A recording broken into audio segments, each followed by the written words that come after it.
இவர் சொல்லி இருக்கிற இந்த விஷயம் சரித்திர ஆசிரியர்களுக்கு சினிமாக்காரர்கள் என்ற ஒரு வரியில், அதுவும் பிராக்கெட்ல போடுவாங்க, சினிமாக்காரர்கள் போடுவாங்க. சமூகத்தில் பெரியவர்கள் பட்டியலில் சேருவதற்காகத்தான் நானும் 21 வயசில் ஆசைப்பட்டேன். இவரும் இளமையிலேயே ஆசைப்பட்டு விட்டார். இந்த மேடையில் பார்த்த டாக்டரை அடுத்த வருஷம் பார்க்க முடியாது. 2017க்கு பிறகு இவர்களால் இந்த முயற்சியை தொடர முடியவில்லை. இப்ப புரியுதா ஏன் நீட் வேண்டாங்கிற? நான் நேத்தி முதலமைச்சரோட பேசிட்டு இருந்தேன். அப்ப நான் சொன்னேன், இந்த என்ஜிஓக்கள் நீங்க பெருசா ஆதரிக்கணுங்க, நாங்க பண்ணத்தான் போறோம், பண்ணிக்கிட்டு இருக்கோம் அப்படின்னாரு. இதே திட்டம் இவரை பார்த்துதான் ஐடியா வந்ததுன்னா அது தப்பு இல்லை, அரசுக்கு ஒன்றும் அவமானம் கிடையாது. இங்க நான் பேசுன நீட்டு கூட அரசியல் அல்ல, கல்வி சம்பந்தப்பட்டதுதான். உயிரே, உறவே, தமிழே, வணக்கம். எந்த மேடையிலும் நான் சொல்லுவது இதுதான். ஆனால் இந்த மேடையில் சொல்வது மிக பொருத்தமானது. கல்வியும் அன்பும் ஒருங்கே கிடைப்பதில்லை. அம்மாட்ட கிடைக்கும், அகரத்தில் கிடைக்கும். அது எவ்வளவு பெரிய விஷயம். அதாவது சினிமா வானில் நட்சத்திரமாக இருப்பதற்காக கொடுக்கப்படும் கிரீடம் அதெல்லாம் வேற. ஆனா இந்த சமூக வானில் இந்த மாதிரி நற்பணிகள் செய்பவர்களுக்கு முட்கிரீடம் தான் கிடைக்கும். பரவாயில்ல, அந்த கிரீடம் போதும் எனக்கு என்று சொல்வதற்கு மனம் இல்லை, மனோபலம் வேணும், அந்த தைரியம் வேணும். எனக்கு கூட யாரும் நிற்க மாட்டாங்க.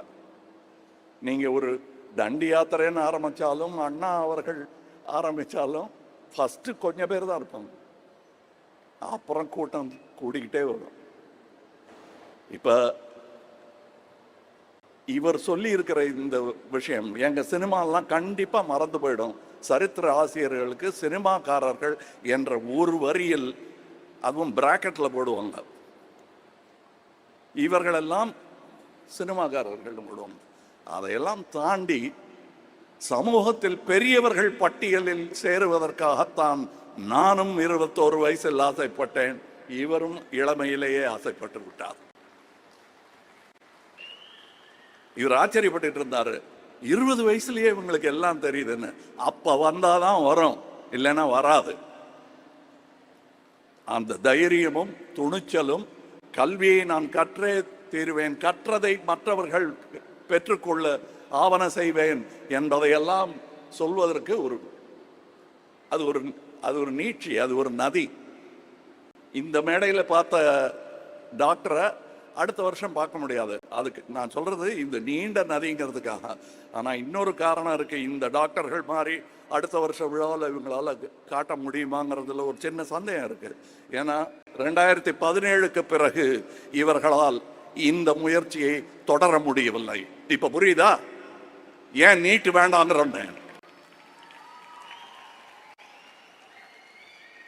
17லேருந்து இந்த வாய்ப்பை 13 தான் மொத்தம் நம்பர்னே வச்சுப்போம், 20 தான் வச்சுப்போம்.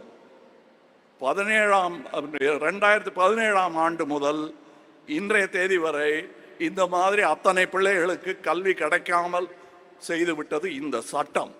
அகரம் நினைச்சா ஒண்ணும் விட முடியாது. அந்த சட்டத்தை மாற்றி எழுதக்கூடிய பலத்தை தருவது கல்விதான். அந்த கல்வி இந்த போரில் ஆயுதமின்றி நாட்டையே செதுக்க வல்லது. இது சர்வாதிகார சங்கிலிகளை, சனாதன சங்கிலிகளை எல்லாம் நொறுக்கி தள்ளக்கூடிய ஒரே ஆயுதம் இதுதான். இதை தவிர வேற எதையும் கையில் எடுக்காதீங்க, அதுல வெல்ல முடியாது. ஏன்னா பெரும்பான்மை தோற்கடிச்சிருவாங்கள, பெரும்பான்மை மூடர்கள் தோற்கடிச்சிடுவாங்க, அறிவு தோத்து போயிடும். இதை தாங்கி பிடிக்கணும். அதில் என்ன எனக்கு பெருமையாக இருந்ததுன்னா, இவர் பேரையே சொல்லிட்டு இருக்க மாட்டாங்க. அடுத்த தலைமுறையில் இதை நடத்தி கொண்டிருக்கிறவரின் பெயர் தான் ஞாபகம் இருக்கும் இல்லையா? எப்பவாவது அவங்க நினைவுபடுத்தும் போது தான் இவர் பேர் ஞாபகம் வரும். அப்படி சமுதாயத்துடன் கரைந்து போவதுதான் தலைமை. நின்று ஆண்டு கொண்டிருப்பது தலைமை அல்ல. எனக்கு அது புரிய 70 வயசு ஆச்சு. இப்ப நான் சொல்றேன், தம்பி, இவர் செய்திருக்கும் இந்த பணியை நான் நேத்தி முதலமைச்சரோட பேசிக்கிட்டு இருந்தேன். அப்ப நான் சொன்னேன், இந்த என்ஜிஓக்கள் நீங்க பெருசா ஆதரிக்கணுங்க. அவங்க வேற எதுவும் கேட்கல, பண உதவி கேட்கல, அனுமதி கேட்கறாங்க. அதுல நமக்கு என்ன வலிக்க போகுது? ஐயா கொடுத்துருக்கையா? இல்ல பண்ணிக்கிட்டு இருக்கோம்னாரு. அந்த பெருமையோட நீங்க வருகிறேன், நாங்க பண்ணத்தான் போறோம், பண்ணிக்கிட்டு இருக்கோம் அப்படின்னாரு. அதில் நானும் பங்கு கொண்டு இருக்கிறேன். ஏனென்றால் இதே திட்டம் இவரை பார்த்து தான் ஐடியா வந்ததுன்னா அது தப்பு இல்லை, அரசுக்கு ஒன்றும் அவமானம் கிடையாது.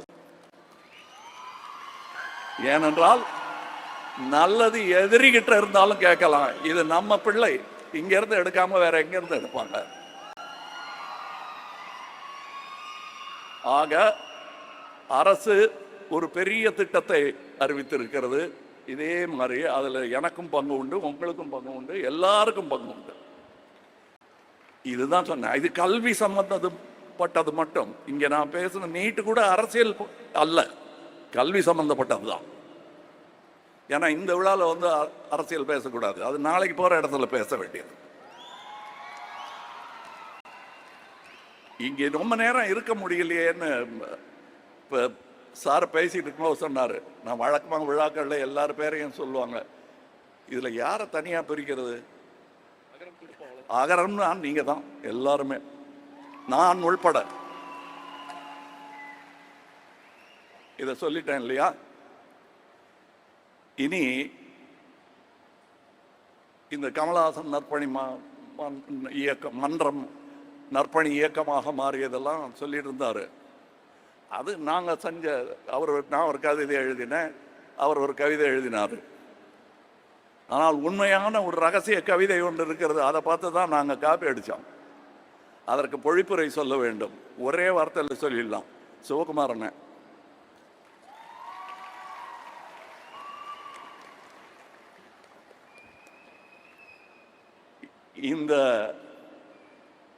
இந்த குற்றத்தை செய்தவர் அவர் தான்.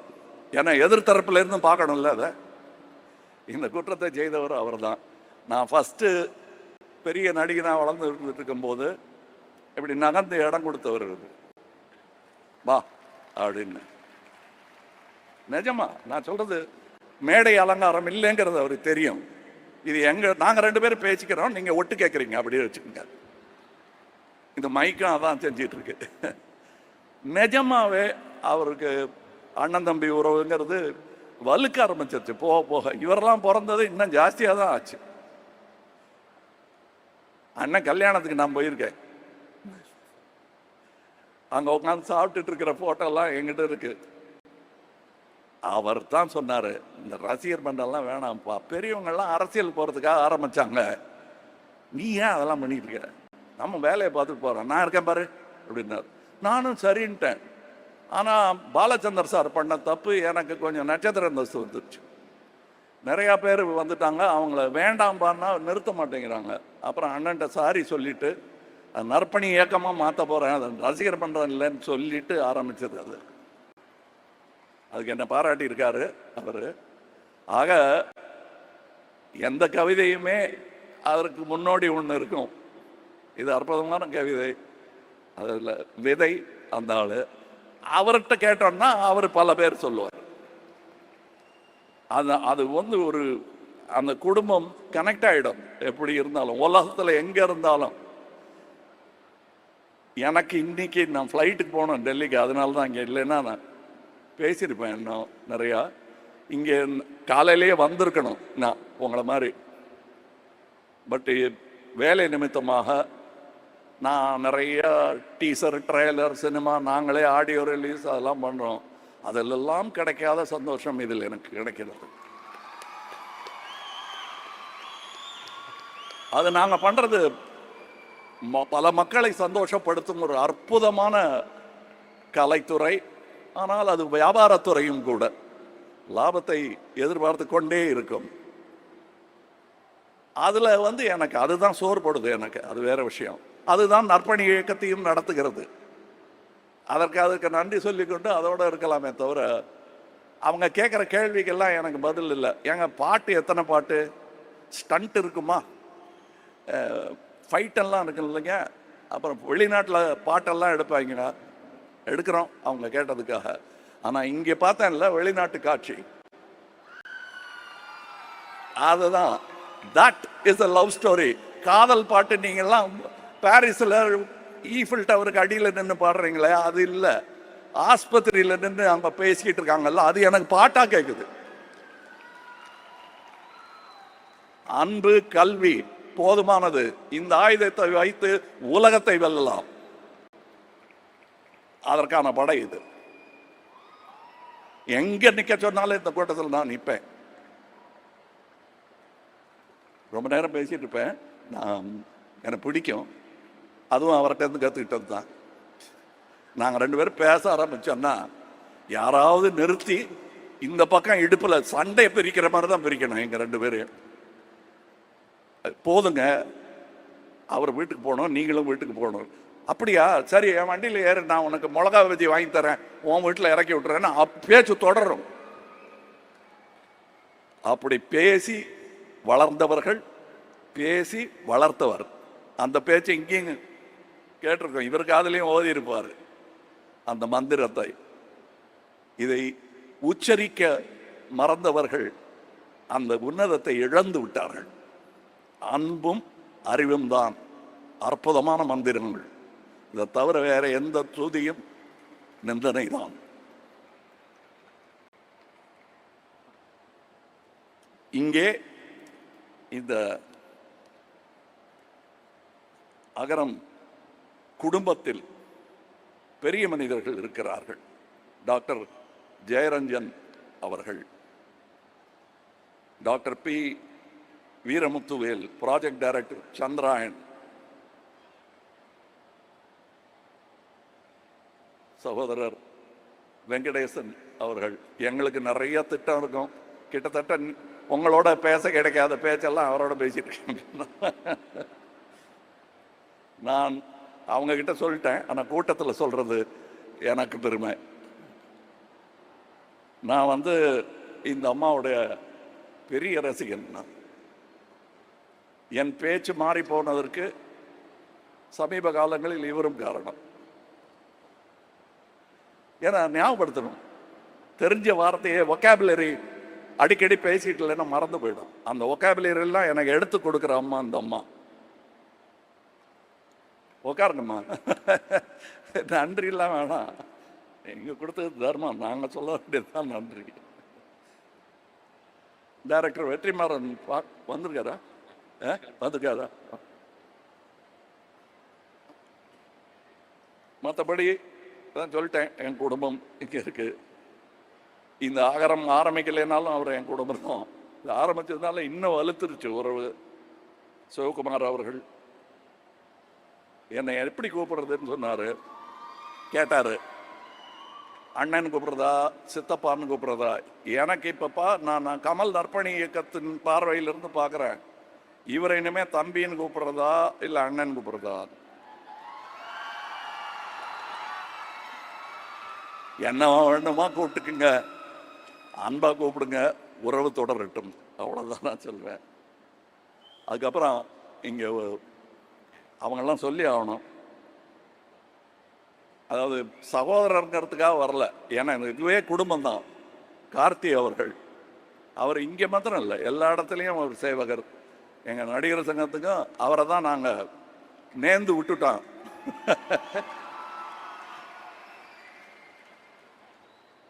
அப்புறம் என்னுடைய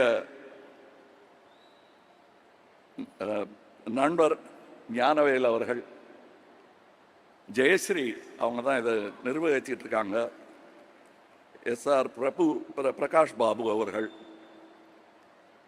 அனைவருக்கு முதல்ல தான் இந்த பேரை ஆரம்பிப்பாங்க. ஆனால் வந்த உணர்ச்சி பிரவாகத்தில் மேட்ரை சொல்லிவிடுவாங்க, அப்புறம் பேரெல்லாம் படிக்கலாம்னா நான் அப்புறம் வந்துட்டேன். நான் ஓரளவுக்கு நல்லா நடிப்பேன். அதில் யாருக்காவது சந்தேகம் இருந்தால் தம்பியை கேளுங்க, அண்ணன் தான். எனக்கு வக்காலத்து வாங்க அவங்க தான் வருவாங்க. இது எதுக்கு இப்போ சொல்கிறீங்கன்னு என் நடிப்பு மேலே எனக்கு சந்தேகம் வந்துருச்சு. அதனால தான் இதை கொண்டு வந்தேன். நான் ஒருவேளை நம்ம நடிக்க வராமல் அழுதுருவோமோன்னு பயம் வந்துருச்சு எனக்கு. நான் என்ன சொல்கிறேன்னு சிவகுமாரன் எனக்கு தெரியும். அதனால் நான் நல்லா நடிக்கிறேன் தான், அழாமல் பேசிட்டேன். நன்றி. ஏர்போர்ட்டுக்கு போனோம், அதுக்கு முன்னாடியே பறக்க ஆரம்பிச்சிட்டேன் நான். வணக்கம்.